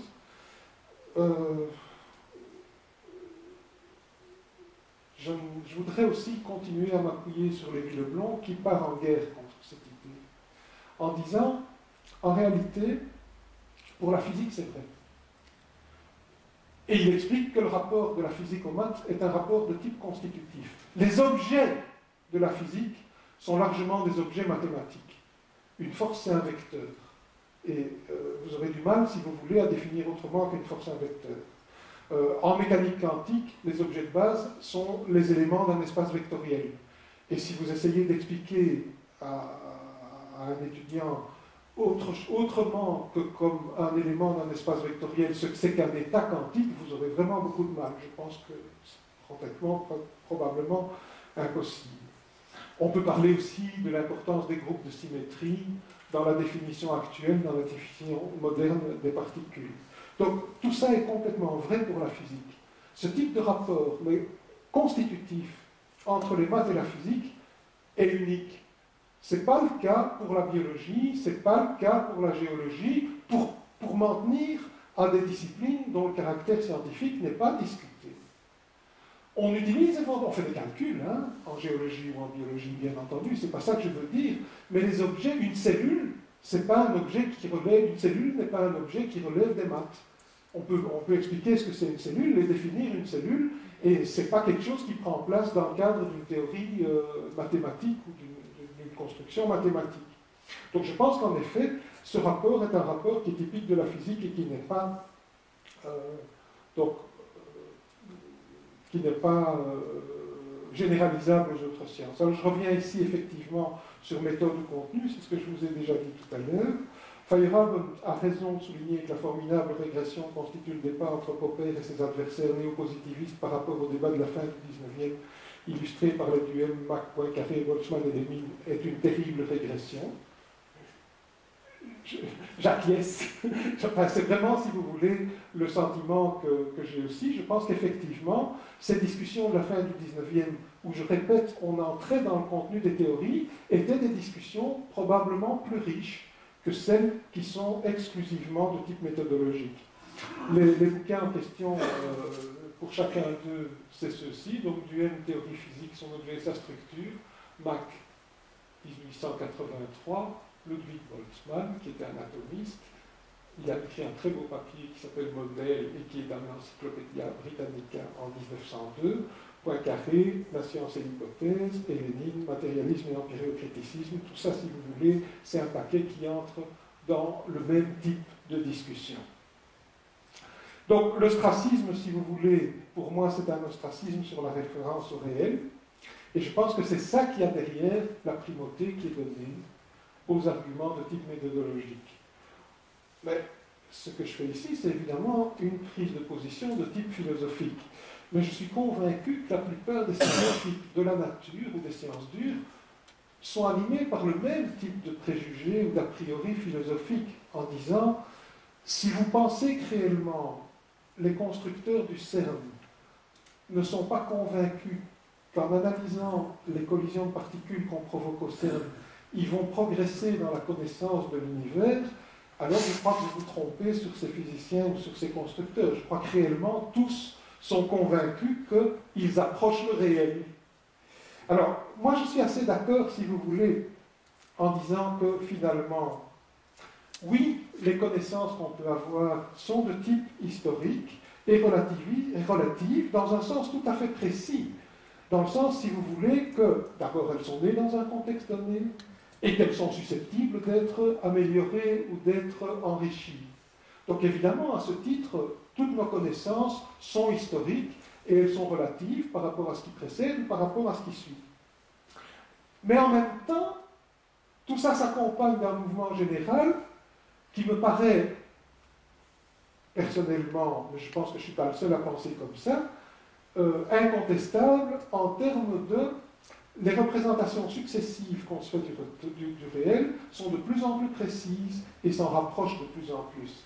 Alors ça ne veut évidemment pas dire que, par exemple, pour opposer la relativité à la gravitation de Newton, je n'oserais certainement pas dire qu'en termes de gravitation, peut-être, la relativité, c'est le dernier mot que l'humanité dira jamais à ce sujet. Non, peut-être qu'effectivement, à un moment donné, on dira autre chose. Mais n'empêche que le passage de Newton à Einstein représente un progrès qui, à mon sens, est indéniable quant à l'adéquation réelle. Mais donc, si vous voulez, vous voyez bien que dans ce que je dis ici, j'invoque l'adéquation réelle, alors que la plupart des épistémologistes dont on a parlé jusqu'à présent s'interdisent de faire ce rapport. Alors, d'où ça vient? Alors là, je frappe sur ma poitrine en disant, mon sentiment, c'est que c'est la faute à la physique. On n'a plus osé, si vous voulez, continuer à faire ce genre de rapport, parce que les développements contemporains de la physique ont été tellement surprenants par rapport à l'intuition, par rapport à la perception immédiate qu'on peut en avoir, qu'à un moment donné, on s'est dit qu'il valait mieux parler d'autre chose. J'ai un exemple tout récent qui va dans ce sens-là. Catherine a organisé il y a 3 jours un colloque sur l'écriture scientifique. C'était ouvert par un exposé tout à fait intéressant d'un prof de Liège, et qui à un moment donné est venu discuter avec moi après l'exposé et qui me dit, mais finalement, avec les incertitudes d'Heisenberg, on ne peut plus rien dire sur les particules. Et je pense qu'effectivement, c'est comme ça que la plupart des gens voient les choses. Les incertitudes d'Heisenberg, c'est une inégalité qui porte en effet sur la théorie, qui vous dit vous ne pouvez pas connaître simultanément la position et la vitesse d'une particule. Ok, donc c'est en effet, ça fait partie des théorèmes qu'on peut voir en mécanique quantique, mais en même temps, je pense que c'est loin de signer la fin de tout discours rationnel sur la matière. Donc, je ne vais pas entrer dans cette discussion, mais je trouvais vraiment que l'argument, c'est la faute de la physique. Je trouve la physique quantique met en cause la notion de trajectoire, et donc ça devient difficile de dire où se trouve une particule à un moment. Si vous ne pouvez plus dire où se trouve une particule à un moment, c'est plus la peine d'essayer de faire aucune référence que ce soit à la réalité de la matière. Et idem pour la relativité. La relativité, elle anéantit la simultanéité absolue. Ok. Mais si vous ne pouvez même pas dire si 2 événements se déroulent en même temps, ok, autant parler d'autre chose et de méthodologie. Et donc je pense que réellement, c'est l'histoire de la physique qui a fait ça. Alors les enjeux, par contre, sont des enjeux qui, eux, restent énormes. Qu'est-ce qui fait autorité? Qui est en situation d'énoncer le vrai? Ça sont des questions qui restent des questions majeures. Donc, de ce point de vue-là, je dirais que la conclusion, c'est en effet que il y a une difficulté, si vous voulez, à se positionner par rapport à une situation dans laquelle ce qui est scientifique est ressenti comme vrai. C'est en tout cas comme ça que l'argumentation est présentée dans le grand public. Quand on vous dit que quelque chose est démontré scientifiquement, c'est exactement la même chose que de dire c'est vrai. Alors en même temps, évidemment, il y a tout un travail dans lequel on vous explique que c'est plus compliqué que ça, c'est des théories, elles peuvent être démenties à un moment donné. Donc il y a effectivement un enjeu qui devient un enjeu énorme. Alors ici, si vous voulez, je l'ai mis parce que ça renvoie à une discussion sur, par exemple, qu'est-ce qu'il faut enseigner, qu'est-ce qu'il ne faut pas. Et donc derrière, si vous voulez, les enjeux, il y a évidemment des questions comme faut-il ou ne faut-il pas enseigner le créationnisme? Et donc, par exemple, Feyerabend est complètement inambigu à ce sujet. Sa réponse, c'est, il ne dit évidemment pas il faut enseigner le créationnisme, parce que je ne crois pas qu'il soit qu'il aurait été particulièrement attaché au créationnisme. Mais par contre, ce qu'il dit, il faut d'interdire l'enseignement du créationnisme. Et donc, si une partie de l'enseignement a envie d'enseigner le créationnisme, ben qu'il le fasse. Et au nom de la liberté, si vous voulez, et de l'équivalence de toutes les théories les unes par rapport aux autres. Et donc, je trouve le texte d'Isabelle Stengers ici, évidemment, est un texte terriblement dur. Pour Feyerabend, il n'y avait pas de différence de nature entre les gourous fonctionnaires d'Auschwitz et les bienfaiteurs de l'humanité qui, au nom de la raison et du progrès, travaillent à la destruction des cultures, des pensées et des modes de vie traditionnels. gloss. Je veux dire, c'est évidemment une prise de position extrêmement violente et extrêmement carrée. Et donc, je dirais par rapport à ce que je qualifie d'enjeu, ça désigne quand même à peu près où on en est. D'un côté, si vous voulez, il y a, au nom de l'acceptation globale de la liberté d'expression, de la liberté d'enseignement, aussi le créationnisme. Mais évidemment, qu'est-ce qu'il y a derrière la phrase d'Isabelle Stengers? Il y a l'usage d'un argument d'autorité pour en venir, si vous voulez, à faire passer des positions qui sont à un moment donné le résultat de rapports de force, ou, donc le résultat de rapports de force au sens sociopolitique, ou éventuellement des théories qui sont tout à fait datées, qui n'ont pas d'intérêt. Donc, si vous voulez, l'invocation, donc on est vraiment, je trouve, quand on se questionne sur qu'est-ce que c'est la science, on est vraiment, si vous voulez, entre... Donc, ma conviction profonde, je suppose que vous l'aurez senti, c'est qu'elle a un contenu dur et irréductible, mais en même temps qu'elle est mise à toutes les sauces pour faire passer toute une série d'idées qui sont en effet des idées qui s'éloignent largement de la plupart des choses qu'on pourrait dire. Donc, ok. Faute de mieux, définir la particule sociale, risquée, je vous ai montré avec Lévy-Leblond que ça pouvait, et encore c'est des exemples relativement anodins, on a une définition très light ici. Alors, c'est clair qu'avec la définition light, qui est donc, si vous voulez, la pratique d'une série d'institutions, finalement c'est à ça qu'on arrive, on finit par se dire, il y a des institutions qui insistent sur le sérieux de leur activité, et on appelle ça scientifique. Ok. Alors, c'est clair que si vous regardez quel est le contenu de ce genre de ce qu'on met derrière ça, c'est presque un synonyme de sérieux. Quand on met, je crois à peine solliciter la réalité en disant ça, c'est presque un synonyme de sérieux en disant ok, il faut effectivement examiner sérieusement les tenants et aboutissants, aussi bien des prémices de ce qu'on utilise que les conséquences. Alors, je pense que ça permet effectivement de définir le travail scientifique de manière relativement raisonnable, mais par contre, ce qui est évident, c'est que cette définition de type social, elle ne nous aide que très très peu quand il s'agit de reconnaître l'émergence d'une nouvelle discipline. Et donc, ça, c'est effectivement largement hors de portée. Alors, pour rejoindre et pour terminer sur les exemples dont on parlait précédemment, c'est clair que si vous repensez à l'objectif de Popper, Popper avait un modèle positif qui était Einstein et deux modèles négatifs qui étaient le marxisme et la psychanalyse qu'il voulait éliminer du champ scientifique. Ok. Eh bien, des deux côtés, moi je suis à peu près convaincu. Et je prends, enfin, évidemment, bien entendu, on ne pourrait pas le démontrer, c'est que ce qui aujourd'hui continue à faire problème, c'est éventuellement la définition d'une discipline comme la psychanalyse ou comme le marxisme, si on veut, mais que par contre, si on prend le travail de Marx ou de Freud, il serait évidemment aujourd'hui qualifié de travail scientifique. Je veux dire, si vous prenez la production de la moyenne des économistes actuels qui publient dans des revues scientifiques, on qualifie de scientifique leur travail, et je ne crois pas du tout que le travail de quelqu'un... Donc je dis ça par opposition à ce que Popper disait. Et de la même manière, si vous voulez, dans une série de courants de type psychologique ou psychanalytique, on peut discuter sur les limites, mais que le travail d'un certain nombre de chercheurs qui sont engagés dans cette discipline serait du travail reconnu comme scientifique. Par contre, le caractère de reconnaissance d'une discipline, ça reste extrêmement problématique et effectivement, ça reste tout à fait ouvert.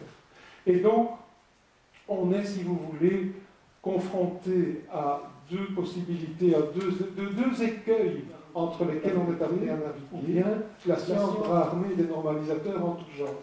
Et donc, je me suis permis d'ajouter une petite citation qui est la conclusion par rapport à ce dilemme. J'ose dire pourtant que je n'ai mérité ni cet excès d'honneur, ni cette indignité. Et celle qui s'exprime, c'est la science.